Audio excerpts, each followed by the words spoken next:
Hello students, आज आपण second application बघणार आहोत ऑफ गॉसेस थेरम.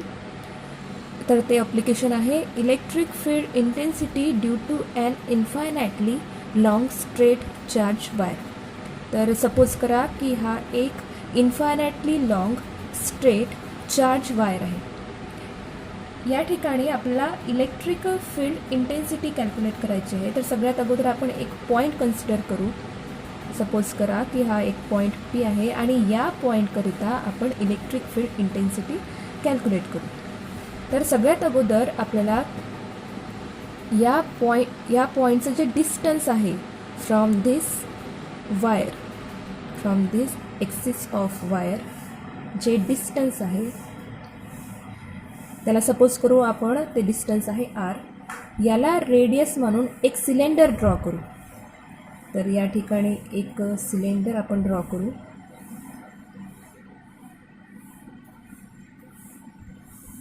हा एक इमॅजिनरी सिलेंडर असेल ज्याला आपण गॉसियन सरफेस असं म्हणू.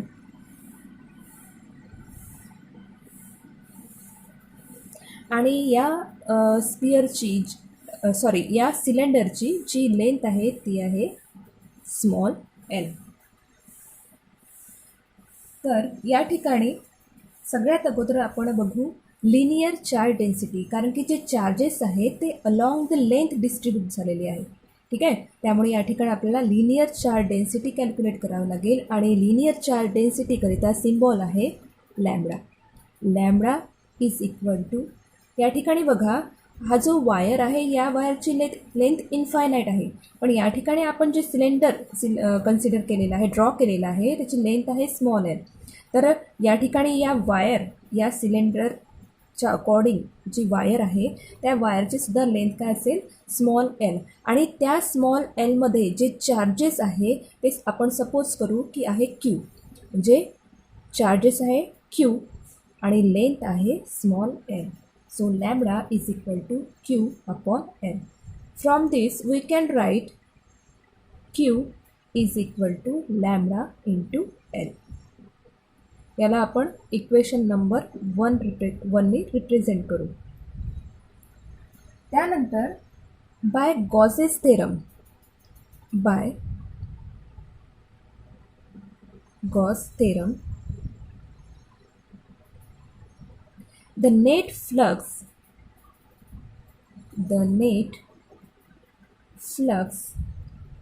through a closed surface phi is equal to Q upon epsilon naught. तर या ठिकाणी क्यू बघा, क्यू इज इक्वल टू काय आहे, lambda into L. So from the equation number 1 we can write lambda into L upon epsilon naught. So phi is equal to lambda L upon epsilon naught. या इक्वेशनला आपण equation number 2 म्हणू. Now from the definition, total flux through the Gaussian surface phi is equal to closed integral of E bar dot ds बार. आता या ठिकाणी E बार आहे electric field intensity आणि D S bar आहे small area of this Gaussian surface. तर सगळ्यात अगोदर या पॉईंट, हा जो पॉईंट आपण कन्सिडर केलेला आहे पॉईंट पी, याच्या अराउंड, या पॉईंटच्या अराउंड एक छोटासा आपण एरिया कन्सिडर करू, एक छोटासा सरफेस आपण कन्सिडर करू आणि त्या सरफेसला म्हणू आपण डी एस. सरफेसला रिप्रेझेंट करू डी एसने. आता हा जो सरफेस आहे या सरफेसला जर आपण नॉर्मल ड्रॉ केला, ठीक आहे, हा जो सरफेस आहे इथे आपण साईडने ड्रॉ करू. हा जो सरफेस आहे डी एस, या सरफेसला किंवा या एरियाला जर आपण नॉर्मल जर ड्रॉ केला तो अशा प्रकारे राहील. आणि या ठिकाणी जी इलेक्ट्रिक फील्ड आहे ती इलेक्ट्रिक फील्ड रेडियली आउटवर्ड आहे. ठीक आहे. तर या ठिकाणी अशा प्रकारे रेडियली आउटवर्ड सगळ्या पॉईंट्सवर. ठीक आहे. म्हणजे हे जे डायरेक्शन आहे इलेक्ट्रिक फील्ड इंटेन्सिटीचं, त्याचबरोबर या डी एसचं जे डायरेक्शन आहे ते कसं आहे, सेम आहे. ठीक आहे.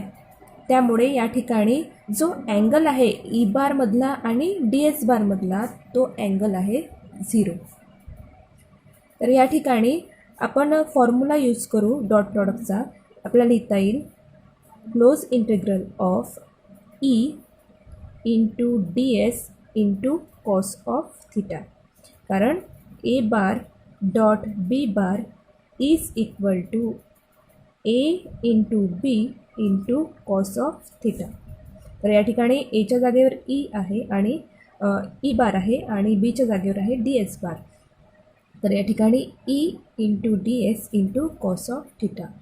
जो अँगल आहे आताच मी सांगितलं की इलेक्ट्रिक फील्ड इंटेन्सिटी त्याचबरोबर हा जो व्हेक्टर आहे, ठीक आहे, डी एस बार या सरफेसला या एरियाला परपेंडिक्युलर नॉर्मल जो आहे या दोनमधलं जो अँगल आहे तो आहे 0.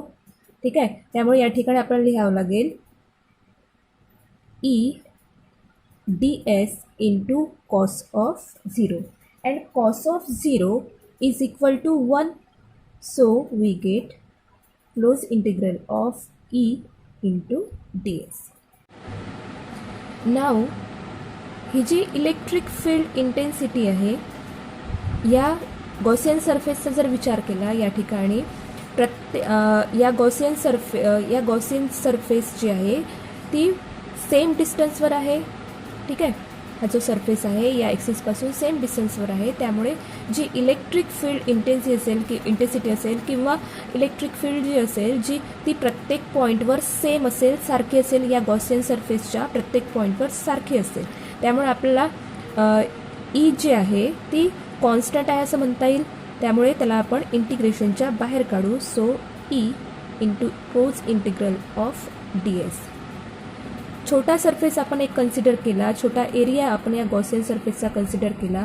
आता असे छोटे छोटे एकत्र करून पूर्ण आपल्याला काय मिळेल, गॉसियन सरफेस. म्हणजे या ठिकाणी आपण काय करतो, इंटिग्रेट करत आहोत. म्हणजे तुम्हाला पूर्ण काय मिळेल, पूर्ण surface, total surface of this Gaussian cylinder. आता हा जो कर्व सरफेस आहे या गॉसियन सरफेसचा जो सिलेंड्रिकल फॉर्ममध्ये आपण कन्सिडर केला आहे गॉसियन सरफेस, तर हा जो कर्व सरफेस आहे, ठीक आहे, या ठिकाणी हे जे integral close integral of d s म्हणजेच हा जो कर्व सरफेस आहे या सिलेंडरचा त्याचा जो सरफेस एरिया आहे तो आपल्याला लिहावा लागेल.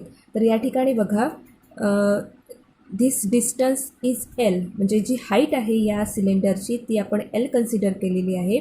आणि जो रेडियस आहे गॉसियन सिलेंडरचा तो आपण स्मॉल आरने रिप्रेझेंट केलेला आहे.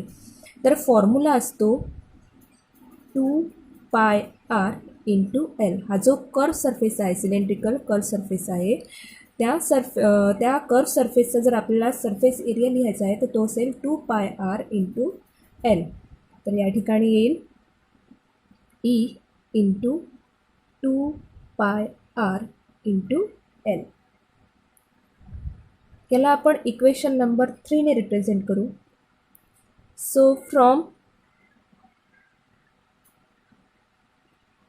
इक्वेशन 2 अँड इक्वेशन 3 या ठिकाणी बघा लेफ्ट हँड साईड जी आहे ती इक्वल आहे, तर आपला राईट हँड साईड इक्वल लिहिता येईल. तर lambda L upon epsilon naught is equal to E into 2πr into L. So from this यावरूनच आपल्याला लिहिता येईल E is equal to lambda L upon epsilon naught, याला आपण या साईडला शिफ्ट करू, 2πr इंटू एल. या ठिकाणी बघा L get cancel. So we get E is equal to lambda upon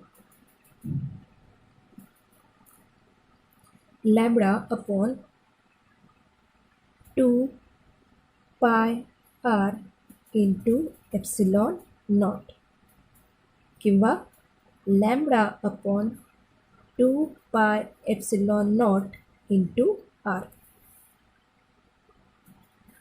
So this is the equation for electric field intensity due to an infinitely long straight charge wire.